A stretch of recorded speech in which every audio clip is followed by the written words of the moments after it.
Bonsoir, shalom, shalom à tout le monde, shalom à mes frères et mes sœurs, shalom à tout le monde. Voilà, j'espère qu'on se porte tous bien.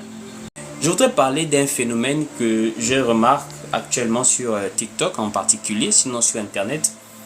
C'est sur cette affaire des actes prophétiques ou encore des actions prophétiques. Je voudrais parler précisément de cet enseignement ou encore de ce pseudo-enseignement qui parle maintenant du prophétique ou encore du spirituel.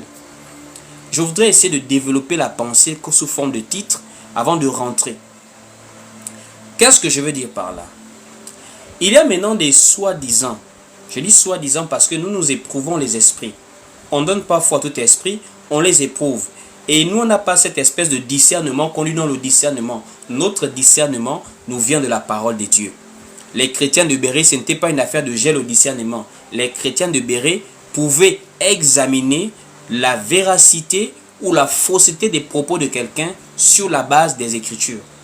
Et non sur la base de j'ai le discernement. Non, ce n'est pas une affaire de j'ai le discernement. C'est une affaire de la conformité aux enseignements que le Seigneur a donnés. De la conformité à l'évangile du Christ. Donc c'est à base de cela que quand nous écoutons certaines personnes prêcher, nous préférons dire des soi-disant hommes de Dieu. Parce que quand on écoute leurs prêches, on lit les prescriptions du Seigneur, on voit qu'il y a une différence. Alors depuis un temps, nous avons des personnes qui viennent sur Internet, qui sont reconnues, qui ont des grandes pages, beaucoup d'abonnés, qui ont des grandes assemblées, et qui enseignent de plus en plus le spirituel, le mystique, dans les choses de Dieu, dans l'église. Ça veut dire non, même étant chrétiens, nous pouvons vivre, nous pouvons faire des actes prophétiques, du mystique. Ça veut dire rentrer encore même dans des offrandes. Ils sont là. Actuellement, il y a un buzz sur TikTok même. Quelqu'un qui se lève pour commencer à parler des choses soi-disant mystiques qui ne seraient pas accessibles au bébé spirituel. Donc lui, il est tellement élevé spirituellement qu'il a la compréhension qu'on doit encore faire des sacrifices. On doit encore aller égorger des animaux peut-être.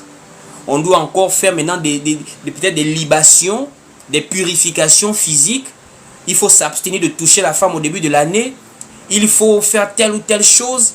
Le monde des eaux, le monde de la forêt. Ça veut dire de plus en plus des gens enseignent une sorte de doctrine du spirituel ou du spiritisme ou du mysticisme dans l'église. Ça veut dire, sous prétexte que c'est le haut niveau de la révélation, ils s'écartent de plus en plus de la doctrine du Christ, qui est une doctrine assez simple en termes de persévérance, pour maintenant entrer dans de pseudo-mystères qu'il faut connaître pour avoir accès à des bénéfices. Par exemple, la richesse, il faut connaître les codes de la richesse. L'argent, c'est un esprit qu'il faut savoir apprivoiser.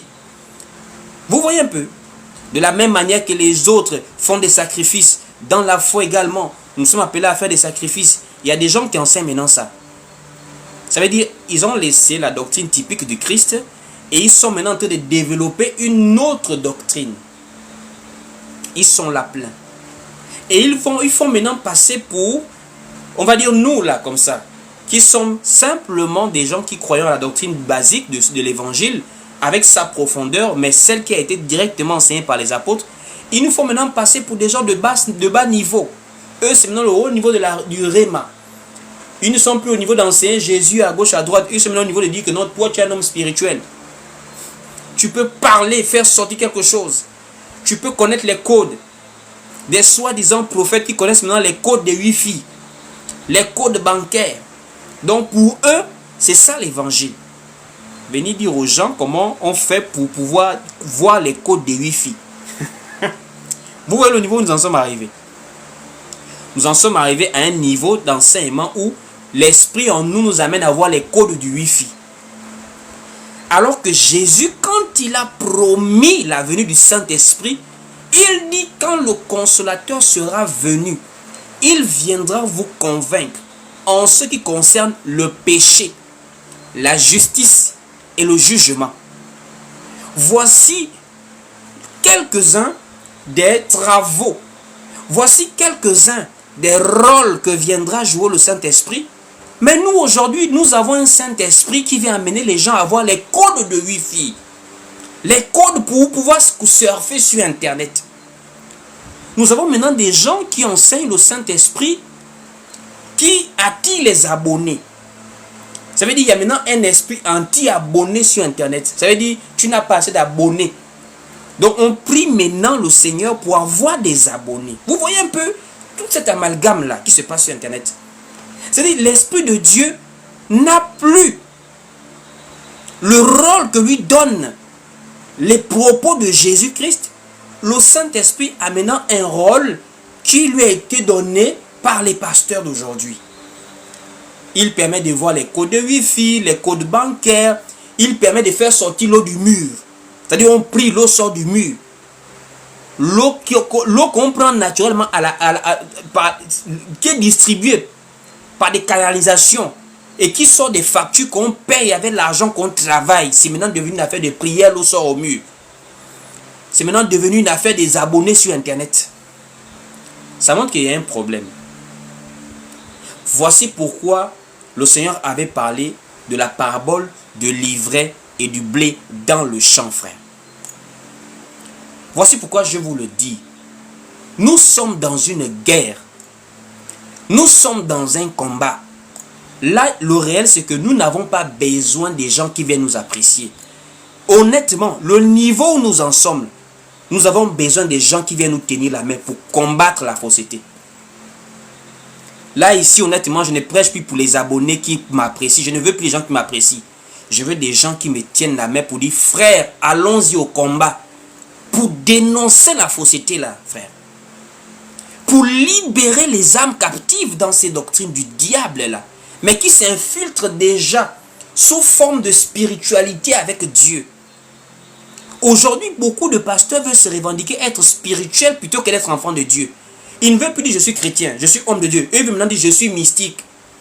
Je suis un homme mystique. Et ils amènent le rôle du prophète dans la grâce comme le rôle du prophète dans la loi. Voici pourquoi vous allez les remarquer, ils ont toujours le même trafic d'influence. Ils ont toujours les mêmes comportements qu'on peut percevoir dans la vie des prophètes sous la loi. Ils n'ont pas compris que ces prophètes étaient la représentation du Christ qui est même la spiritualité incarnée parce que c'était lui-même Dieu fait chair. Eux, ils veulent comparer maintenant la vie de Jésus à leur propre vie. Or, Jésus, lui, il a été sans péché. Jésus est le modèle par excellence vers lequel nous on tend. Voici pourquoi Jésus a été le véritable pasteur. Jésus a été le véritable apôtre. Nous sommes comme apôtres, comme pasteurs. Parce que le véritable, c'est Jésus-Christ. L'apôtre Pierre va dire, lorsque le souverain pasteur paraîtra. Ça veut dire, on ne peut plus venir nous comparer aux prophètes sous la loi. Ça veut dire, ils étaient des gens mystiques. Il y a des gens qui s'habillent comme Jean-Baptiste avec les peaux d'animaux pour dire non, moi je suis trop spirituel. D'autres non, Élie a vu. Élie a fait comme ça. Et Daniel a vu. Ézéchiel a vu. Moi, quand je te vois, ma soeur, je te vois, ton numéro de téléphone commence par 0, ... Ta mère s'appelle comme ça. Ce qui est bizarre, c'est qu'ils ont des arguments bibliques. En fait, ce qui me dépasse, quoi, c'est que ces gens trouvent quand même le moyen d'avoir des arguments bibliques. Ils trouvent quand même des versets pour justifier tous leurs mensonges. On va aller regarder un peu dans les Écritures. L'un des arguments que ces personnes présentent actuellement, c'est que tout n'est pas écrit dans la Bible. Tout n'est pas écrit dans la Bible. C'est ce qu'eux ils présentent maintenant. Ça veut dire il y a des choses qu'on peut maintenant venir enseigner qui ne sont pas dans la Bible. Ça veut dire je me lève comme ça, je dis non. Dieu m'a envoyé pour libérer les ventres des femmes. C'est pas écrit dans la Bible que Dieu envoie les gens comme libérateurs des ventres des femmes. Mais comme tout n'est pas écrit dans la Bible, moi je vous dis, Dieu m'a envoyé pour libérer les ventres des femmes. Voici pourquoi nous avons maintenant les églises du combat spirituel. C'est-à-dire lancer le feu à Satan, aux sorciers, œil pour œil. Donc le retour à l'envoyeur n'est pas une doctrine biblique dans l'église. Mais comme leur argument maintenant, c'est que tout n'est pas écrit dans la Bible, ils ont maintenant la liberté de tout enseigner, leurs imaginations, et ce qu'ils vont nous brandir, c'est que tout n'est pas écrit dans la Bible. Alors on va aller doucement. Ce qui est certain, frères et sœurs, nous on n'a jamais dit que tout était écrit dans la Bible. Enfin, je ne sais pas à qui l'a dit que tout est écrit dans la Bible. On ne l'a jamais dit. Ce qu'on a dit, c'est que en tant que chrétien, en tant que disciple de Christ, tout ce que nous devons enseigner dans l'Église doit être attesté par l'Écriture qui garde la parole de Dieu. On n'a pas dit tout est écrit dans la Bible. Si vous voulez enseigner d'autres choses, allez ouvrir des écoles de spiritisme. On va comprendre. Ce n'est pas un disciple de Christ, c'est un homme spirituel. Là maintenant, tu pars enseigner la sorcellerie comme tu veux enseigner. Tu pars enseigner les sciences occultes comme tu veux enseigner. Tu pars enseigner le voyage astral comme tu veux enseigner. On ne va pas t'interdire. La preuve, il y a les traditionalistes, il y a les marabouts, il y a des gens qui font du yoga, il y a les bouddhistes. Moi, je ne peux pas parler du bouddhisme ici. Je ne peux pas parler des marabouts ici. Ils ont leur spiritualité et ils sont clairs. Nous ne sommes pas des disciples de votre Jésus là. Nous sommes des hommes spirituels. Ce qui dépasse, c'est comment quelqu'un qui se dit pasteur, apôtre, prophète, vient maintenant enseigner autre chose que ce que Jésus a dit d'enseigner. Et la raison qu'il va brandir, c'est que tout n'est pas écrit dans la Bible. Qui vous a dit que tout est écrit dans la Bible? Ce qui est écrit dans la Bible, c'est ce qui est nécessaire pour notre salut, frères et sœurs. Dans la Bible, ce qui a été écrit là, c'est ce qui est nécessaire pour notre salut.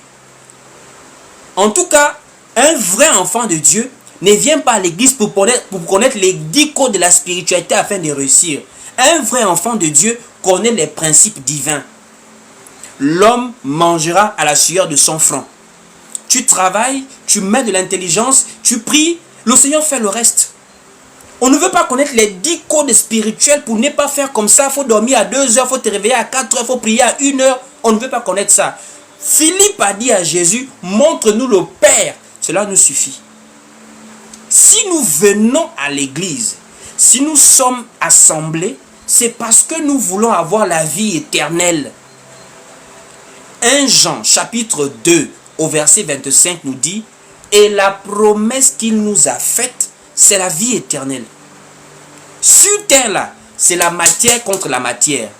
Lorsque Dieu a créé Adam, dans Genèse chapitre 1er, à partir du verset 27, 28, 26, 27, 28, il était à l'image et la ressemblance de Dieu, un homme spirituel.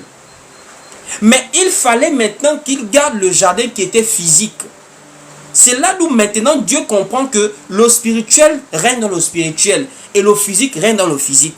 Voici pourquoi il a fallu que l'homme soit formé physiquement pour pouvoir être en contact avec la matière. Ça veut dire, frère, si tu veux être prospère, après avoir prié là, à un moment donné, il faut te lever et travailler.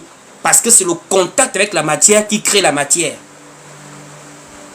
On ne vient pas à l'église pour devenir des hommes mystiques, de sorciers qui connaissent des principes clés, des secrets d'un petit cercle, des trucs ésotériques, occultes que les petits chrétiens ne connaissent pas. Comme je suis là, j'ai un côté sombre que vous ne connaissez pas, des choses bizarres que vous...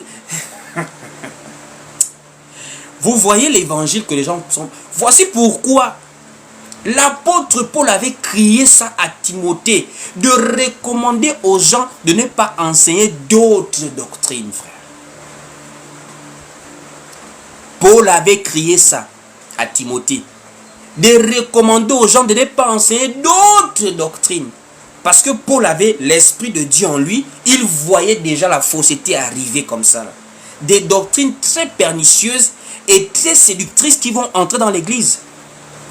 Et le livre de 1 Corinthiens, 1 Timothée chapitre 4 nous le dit, que dans les derniers jours, il se lèvera des doctrines de démons et des esprits séducteurs.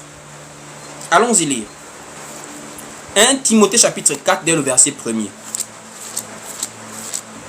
1 Timothée chapitre 4, on va lire. 1 Timothée chapitre 4 au verset 1er, vous-même écoutez la lecture, vous-même. Il est écrit ici dans 1 Timothée chapitre 4, dès le verset 1er. Mais l'Esprit dit expressément que dans les derniers temps, quelques-uns abandonneront la foi pour s'attacher à des esprits séducteurs et à des doctrines de démons. Est-ce qu'on peut analyser ce verset avec beaucoup de précision? Je voudrais qu'on analyse ce verset ensemble avec beaucoup de précision. Paul sort une révélation ici. Paul dit, suivez vous-même. Paul dit, mais l'Esprit dit expressément. Ça veut dire que c'est une prophétie inspirée, donnée par le Saint-Esprit. Paul dit, mais l'Esprit dit expressément que dans les derniers jours, quelques-uns abandonneront la foi. Or, être enfant de Dieu, être disciple du Christ, c'est être un homme de foi, une femme de foi. Le livre des Hébreux nous dit, or sans la foi, il est impossible d'être agréable à Dieu. Donc, le fait que nous ayons la foi, ça montre que nous sommes des enfants de Dieu. Nous sommes déjà des hommes et des femmes naturellement spirituels. Parce que le livre de Jean chapitre 4, Jésus dit à la femme samaritaine, l'heure vient et elle est déjà venue où les vrais adorateurs adoreront le Père en esprit et en vérité. Or, pour devenir un véritable adorateur, il faut passer par le livre de Romains chapitre 10 au verset 17. Romains 10 au verset 17 nous dit, et la foi vient de ce que l'on entend. Et ce que l'on entend vient de la parole de Christ. Donc un homme spirituel est un homme de foi en Christ. En tout cas pour nous les disciples du Christ. Nous sommes des hommes spirituels, nous sommes des hommes de foi. Mais Paul dit non. Paul dit non, c'est pas de ça que je parle. Paul dit, il y a des gens qui vont abandonner la foi. Donc la spiritualité dans laquelle nous sommes, qui nous vient de notre nouvelle naissance en Christ, par la foi que nous avons dans sa parole, Paul a prévenu qu'il y a des gens qui vont abandonner cette affaire de foi-là. Cette spiritualité-là, cette adoration spirituelle-là, des gens vont abandonner ça pour faire quoi? Pour s'attacher à des esprits séducteurs et à des doctrines de démons. Esprit séducteur, doctrine de démons. Ça veut dire, il y aura un changement de spiritualité. Les gens vont quitter l'adoration du Dieu véritable vers maintenant le mysticisme, vers maintenant l'exotérisme, vers l'occultisme. C'est-à-dire quelqu'un vient, il ne dit pas Satan, il ne va pas te dire Satan, mais il va t'enseigner le monde astral dans l'église en te faisant croire qu'il est dans le haut niveau de la révélation. Comment quelqu'un peut dire il y a des chiffres, la numérologie? Quelqu'un, il vient enseigner la numérologie. Il fait de ça son évangile. Il vit à base de numéros. Comment quelqu'un veut venir enseigner l'angiologie? Moi, je prie avec des anges. Comment quelqu'un veut venir enseigner des heures de prière?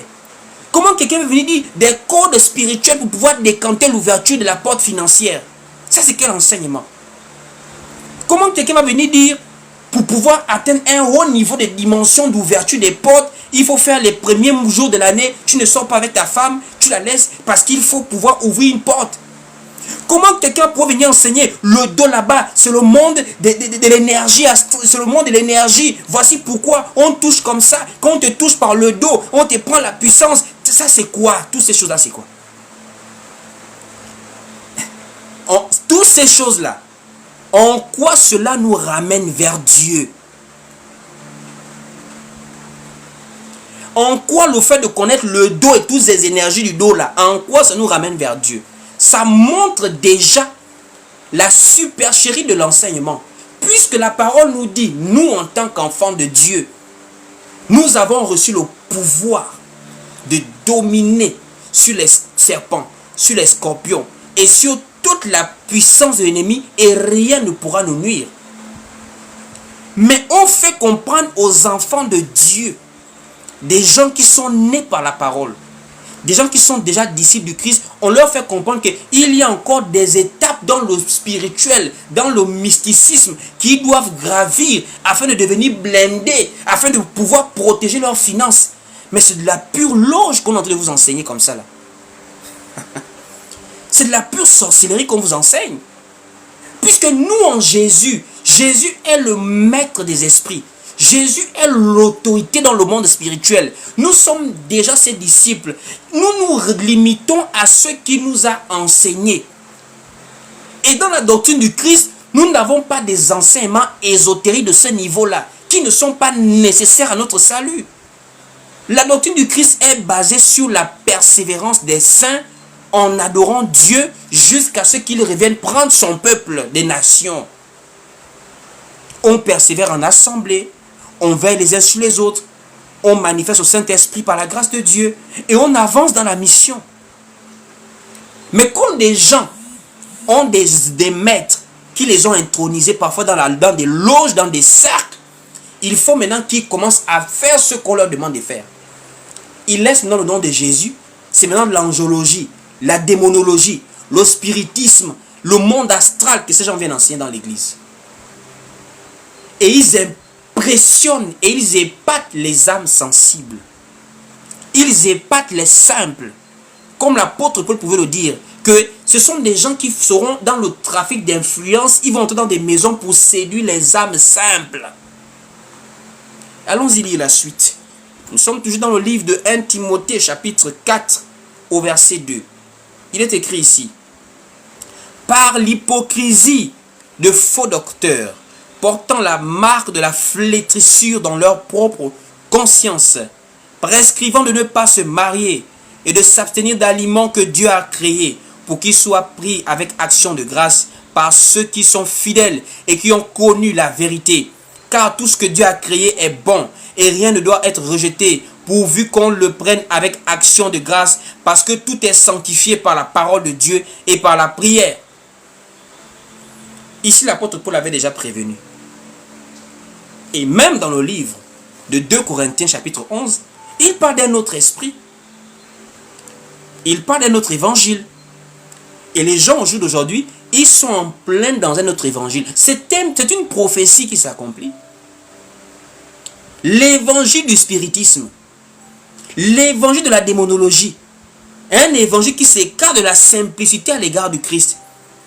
De nos jours, on a l'impression que le Saint-Esprit n'est pas déjà assez puissant. Il faut encore faire des pratiques au point où on ramène maintenant le sacrifice dans l'église, dans la grâce. Mais c'est gravissime ça. Non mais c'est gravissime. On ramène le sacrifice dans la grâce. Ça veut dire que tu veux obtenir telle chose, il faut d'abord payer un prix. Si c'est dans le monde naturel, je peux comprendre. Tu veux obtenir un examen, travaille, étudie tes leçons. Tu veux pouvoir avoir un diplôme professionnel, mais travaille, étudie.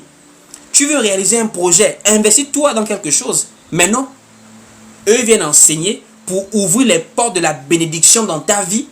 Il faut faire des sacrifices. Parce que dans la loi, il y avait des sacrifices perpétuels. Mais c'est gravissime ça. Est-ce qu'on se rend compte que on est en train de fouler aux pieds la grâce de Dieu en enseignant comme ça? En faisant comprendre à quelqu'un que le tout est accompli de Jésus là n'est pas total. Il y a encore des choses à faire pour obtenir telle ou telle chose. Ça veut dire, ma soeur, quand je te vois, tu n'es pas mariée, c'est parce que tu n'as pas encore fait tel sacrifice. Apporte une bouteille d'huile. Le monde spirituel est un monde qui a des codes. Il faut connaître les codes du monde spirituel pour décanter l'ouverture de la porte du mariage. Tout est accompli. Le tout est accompli de Jésus veut dire, tu n'as plus aucun blocage dans le monde spirituel pour t'empêcher de te marier, pour t'empêcher de travailler. Ce que tu as à faire, toi, dans le monde physique, c'est de te lever et d'aller déposer les diplômes. Ce que tu as à faire dans le monde physique, c'est d'arrêter de chercher le milliardaire et de regarder l'homme qui t'aime. Ce que tu as à faire dans le monde physique, c'est d'arrêter de chercher la plus belle femme au visage, de chercher celle qui a un bon comportement pour l'épouser. Ce que tu as fait dans le monde physique, c'est d'être conscient de ce que tu veux devenir plus tard et de travailler pour. Parce que spirituellement, Jésus nous a libérés de la puissance du malin en Christ. C'est le monde qui est sous la puissance du malin, pas l'église. Le livre de 1 Jean chapitre 5 au verset 19, la parole le dit. Le monde entier est sous la puissance du malin. Allons-y lire ça. 1 Jean chapitre 5 au verset 19. Écoutez vous-même. Dans 1 Jean chapitre 5 au verset 19. Nous savons que nous sommes de Dieu et que le monde entier est sous la puissance du malin.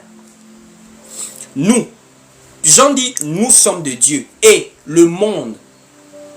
C'est le monde qui est sous la puissance du malin, mais l'église est au-dessus de la puissance du malin. Parce que Jésus avait dit à l'apôtre Pierre, tu es Pierre, et sur cette pierre je bâtirai mon église. Et les portes du séjour des morts ne prévaudront point contre elle. Ça veut dire, en Christ, nous avons la domination, nous avons l'autorité dans le monde des esprits. Aucun marabout, aucun démon, on n'a plus de malchance en Christ. Il n'y a plus de blocage spirituel en Christ. C'est de la sorcellerie, ces enseignements-là. C'est de la manipulation. On cherche à vous amener dans des pratiques occultes. On cherche à vous faire des choses que d'autres personnes font dans les loges. Il faut vous réveiller à 2 heures. Il faut prendre de l'eau. Il faut mettre une bougie.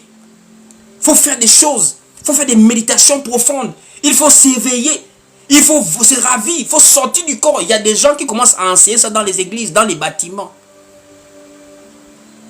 Sous prétexte que Jésus était un homme mystique. Jésus a pris la boue du sol et il a craché. Et il a mis sur les yeux de quelqu'un. L'homme a recouvré la vue. Ça veut dire que Jésus était mystique. Donc nous aussi on peut faire ça. Partagez le live d'abord. Partagez. On n'a pas assez partagé et tapoté.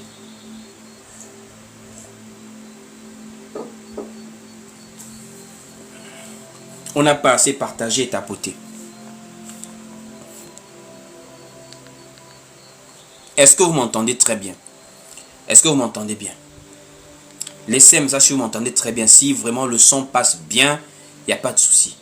Faites-moi un retour par message là. Très bien. Donc, ces gens disent, Jésus avait pris la boue du sol et il a craché dessus et il a mis sur les yeux de quelqu'un. Et la personne a recouvré la vue, la personne a commencé à voir. Donc Jésus était mystique. Jésus était un homme spirituel. Donc nous aussi, ils ont maintenant le droit de prendre les 8 filles des gens. Attends, est-ce que nous-mêmes on est même conscients de ce que les gens racontent même? Le Wi-Fi est payant. Puisque si ça a un code, c'est que c'est pas gratuit. C'est Wi-Fi gratuit qui a code.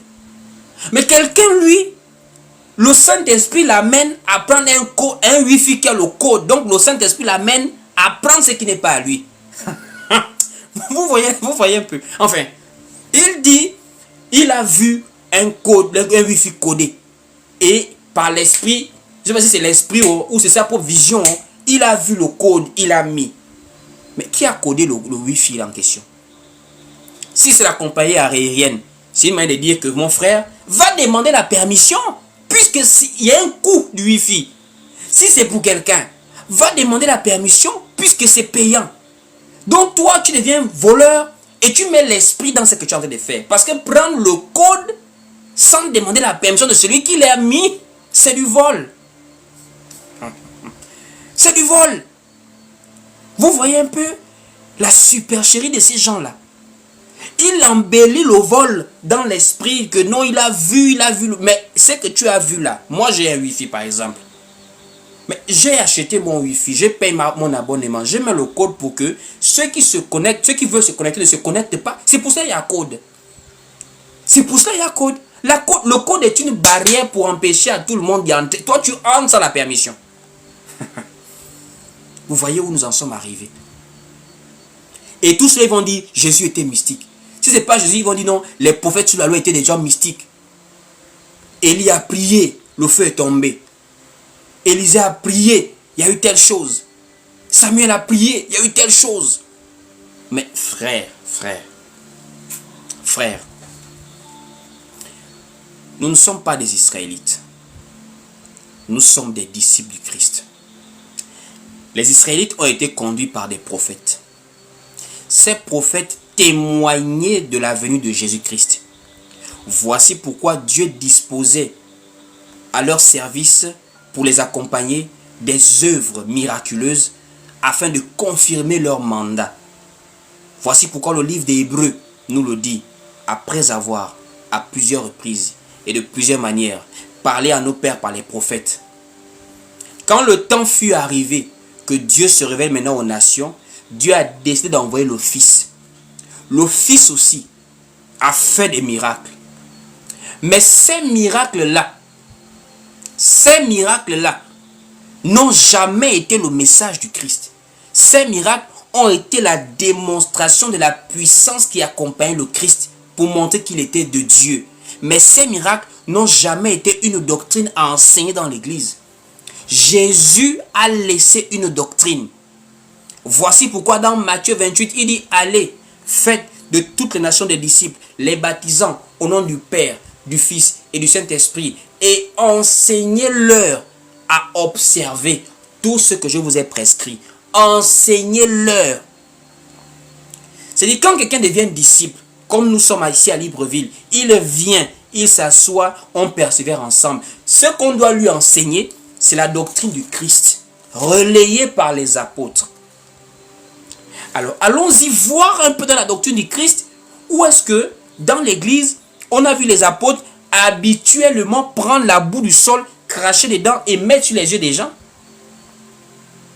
Il y a des actes spontanés qui sont manifestés par la présence du Saint-Esprit en nous. Ça ne veut pas dire que c'est maintenant une doctrine que tous les jours on doit faire ça. Jésus a pris de la boue, il a craché dessus, il a guéri les yeux de quelqu'un pour que la personne voie. Est-ce que Jésus l'a fait 2 ou 3 fois? Jésus a calmé les flots de la mer. Est-ce que c'est devenu une habitude? Jésus a ressuscité Lazare. Est-ce qu'il a fait de ça que tous les jours il ressuscite des gens? Quand l'occasion pouvait arriver d'une situation comme ça, il ressuscite. Même les apôtres ne partaient pas en caravane pour guérir et ressusciter les gens. Les apôtres prêchaient l'évangile. Si quelqu'un est malade, on prie pour la personne. S'il y a un décès, par rapport à la volonté de Dieu, la résurrection se fait. À l'exemple de Dorcas. Mais les apôtres ne marchaient pas avec la guérison comme message. Les apôtres marchaient avec la repentance comme message. Repentez-vous, car le royaume des cieux est proche. C'est ce que Jésus prêchait. C'est ce qu'il a donné à ses apôtres comme enseignement. Se repentir veut dire connaître la vérité de Dieu et changer de voie par rapport à notre ancienne manière de voir les choses. C'est ça la repentance des Juifs. Les Juifs suivaient le judaïsme. Ils se sont repentis en se tournant vers l'évangile du Christ. C'est ça qu'on marche avec. En tant qu'église. Mais de nos jours, ça ne suffit plus. Jusqu'à des gens partent même parler du bouc Azazel. Le bouc Azazel, je vais enseigner dessus un jour ici sur TikTok. Le bouc Azazel. Il y avait un animal qui portait le péché du peuple en Israël. Cet animal, on le déposait, le sacrificateur déposait sur lui l'ensemble des péchés du peuple et on le laissait aller mourir dans le désert. Et il y a des pasteurs qui enseignent qu'il faut encore maintenant apporter des sacrifices pour mettre sur lui le sacrifice du mariage, pour ouvrir la porte du mariage. Mais c'est Seigneur Jésus-Christ. Mais ça, c'est quel niveau de mauvaise compréhension des Écritures comme ça? N'enseignez plus la parole de Dieu. Vous amenez les gens en enfer, vous amenez les gens dans l'abrutissement. Le bouc Azazel, mais symbolisait Jésus-Christ. Jésus est représenté comme étant un animal. Jésus est notre Pâque, nous dit l'apôtre Paul aux Corinthiens. Oh, la Pâque est un animal. C'est un agneau qu'il fallait manger, qui symbolisait le dernier repas avant la délivrance. Jésus est cet animal qui a été sacrifié pour notre délivrance. Voici pourquoi il représente le bouc Azazel qui a porté nos péchés à la croix afin de nous libérer. Voici pourquoi à la croix, Dieu détourne les regards du Christ. Jésus dit, mon Dieu, pourquoi m'as-tu abandonné? Jésus était juste saint. Il ne pouvait pas être abandonné. C'est parce qu'il avait porté le péché de l'humanité sur lui. Il était devenu le bouc Azazel. Que par son sacrifice, il nous a délivrés du péché. C'est ce que les pasteurs vont prendre pour ramener les gens dans la loi. Allez-y encore faire les sacrifices. C'est grave. Et ils prétendent être des hommes spirituels. Des logistes, des satanistes qui veulent enseigner des sciences occultes dans l'église sous couvert des Écritures. Voici pourquoi ils n'ont aucune différenciation à faire entre la loi et la grâce. Ils mélangent tout. Ils ne connaissent rien des alliances, rien des dispensations. Ils sont dans le prophétique, le spirituel. C'est une interpellation au peuple de Dieu. C'est une interpellation. Restons vigilants, frères et sœurs. Restons vigilants. L'apôtre Paul avait parlé comme ça aux Galates. Qui a pu vous façonner, qui a pu vous fasciner comme ça? Après avoir commencé par l'esprit. Voulez-vous terminer par la chair? Vous allez remarquer la majorité de cette démonstration satanique ou mystique là. Ça a pour but chercher les ouvertures financières. Ils ne peuvent pas aller prêcher en Suède, au Danemark, en Islande. Là-bas, les gens n'ont pas des problèmes socio-économiques comme nous.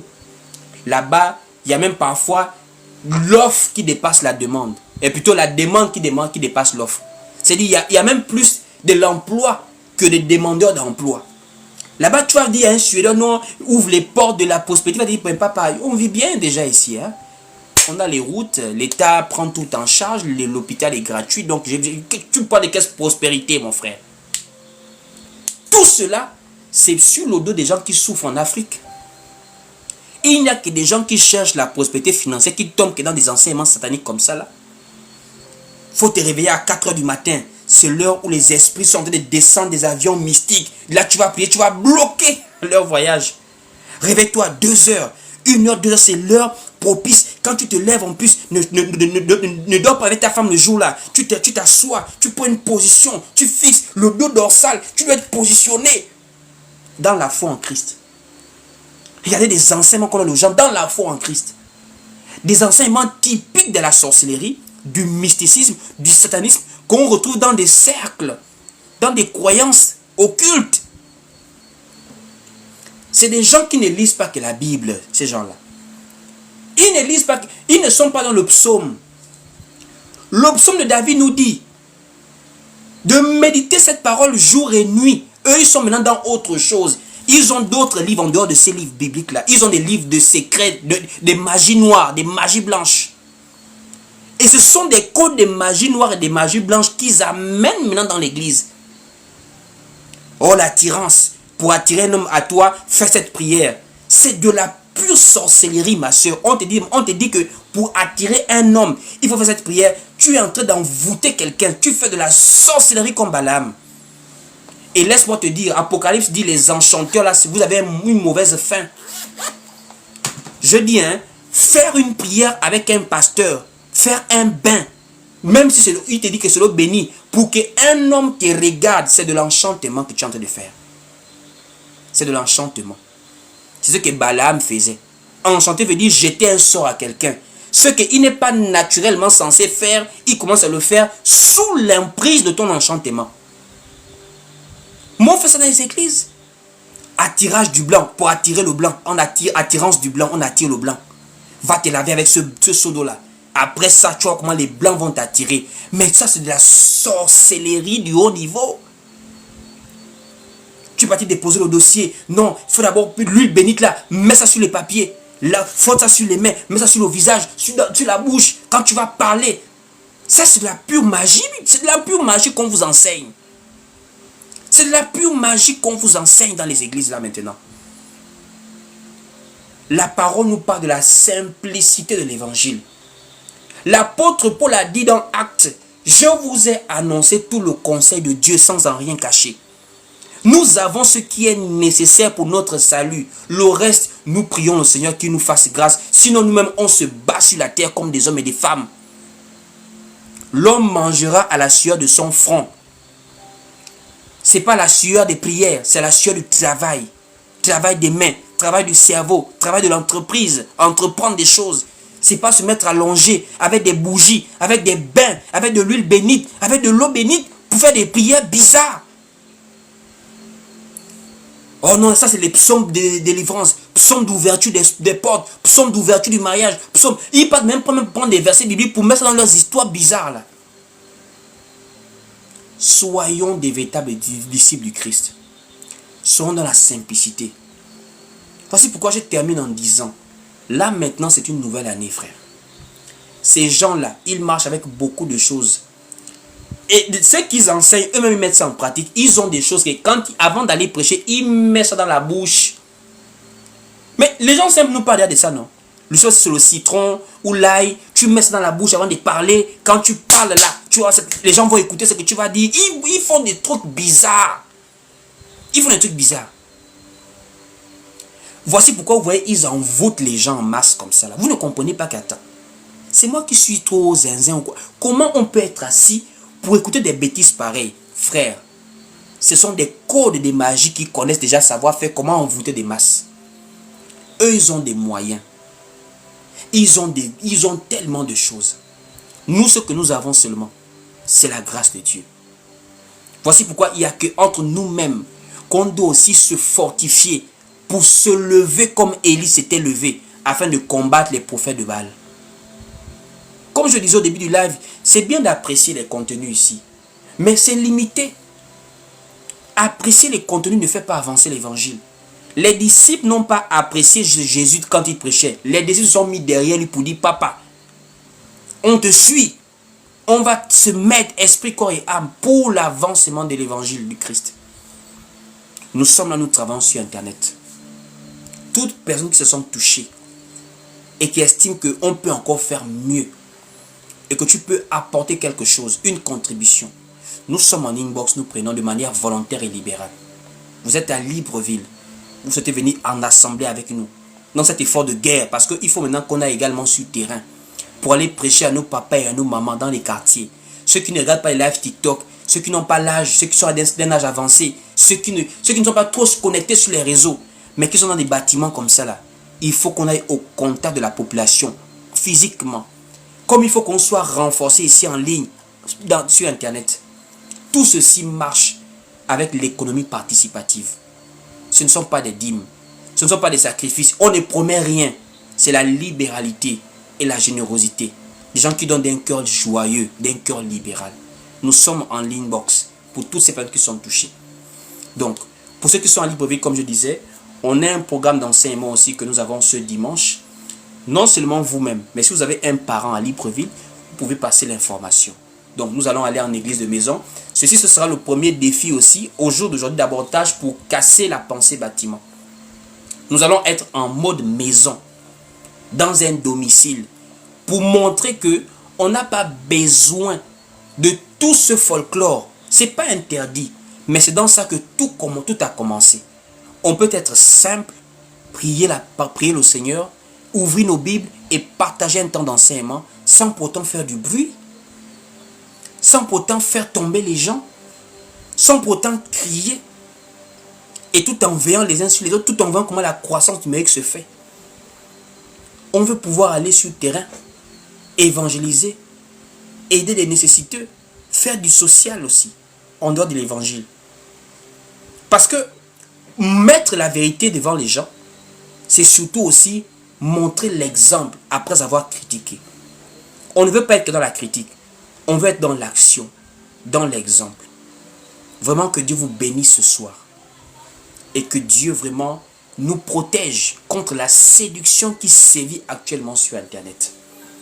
Shalom et bonne soirée à tout le monde.